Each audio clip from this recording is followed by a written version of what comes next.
the Chase Thomas Podcast, for people who have nothing but time to kill. The game slowed down significantly for him. He's a key contributor.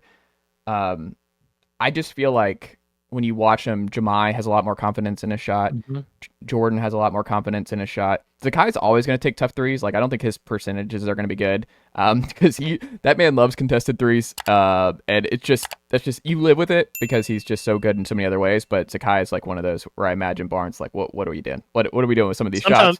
Sometimes he's the victim of just pass it to Zakai because there's 3 seconds on the shot clock and nobody else knows what to do, and Zakai probably knows what to do with it. Oh yeah, he's shooting the rainbow. Like right. Zakai is a great rainbow 3 guy, and sometimes they're going to go in. Like he has hit some crazy rainbow 3s in his 4 years at Tennessee, but that's just I think his shot selection is always going to be hard.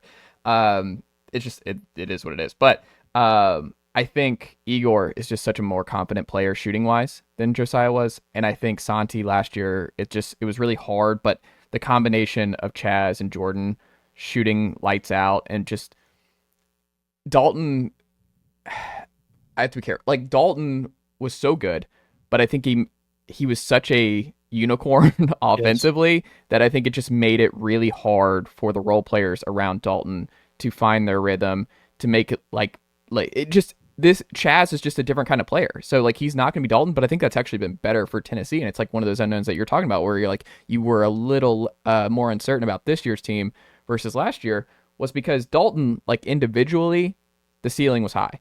But Chaz, he just gets it up quickly, and it just feels like it's more of a, and it's not Dalton's fault, but it just feels more team-oriented. It feels more sustainable that all of these guys are shooting with confidence and all of these guys are playing with one another just in a better sense. I just think Dalton's game is just harder for role players to function at a high level around. Yeah, I think we saw that with Santi and kind of, you know, he had a great career. He's a great player. He was better when the offense was running through him, and he was getting more threes, and he was kind of the focal point. He struggled to find whatever he was supposed to do around Dalton Knecht last year. And Dalton was a little bit more of, to the point you're making, like almost give him the ball and get out of the way. Like, let this dude take over. And he was great at that. He was elite at that. We saw it all season. With Chaz, it's a little bit more of let's get Chaz open shots within the flow of the offense. Yes. And if they're not there, other guys are going to shoot. Like they're very different scorers in the way they attack the game. People like to compare them just because of the numbers, but the way they score it is so different. And the crazy thing is, Rick was talking the other night after the Miami game. He said, like, you give him an A+ for his first 9 games, and he's averaging whatever he's averaging. He's scoring a ton against Power 5 opponents. He's shooting it at a crazy clip like you were talking about. But he said he still stands around too much, and he still lets defenders shadow him, and he's not working hard enough to screen and get open and to do other stuff.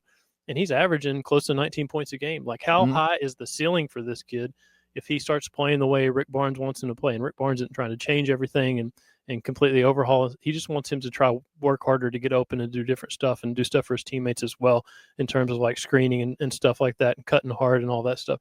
Like this is just kind of feels like scratching the surface, and it's been incredibly impressive to watch him just scratch the surface and score 25 and 26 and 19 or whatever these numbers are against really good opponents, the Power 5 opponents on the schedule.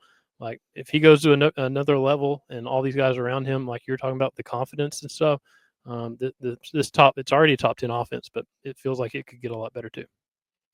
I mean, it's Chaz. The best testament, the best compliment I give Chaz right now is just he takes 8 threes a game, and it doesn't feel like he's just chucking. Right.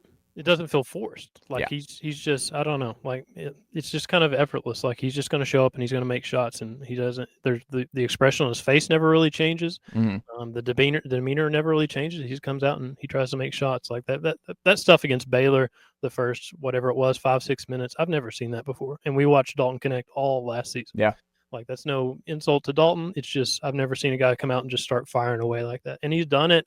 You know, he's shot, everywhere. At the Garden, at Thompson Bowl. It doesn't matter where they are, what the situation is. He just makes shots.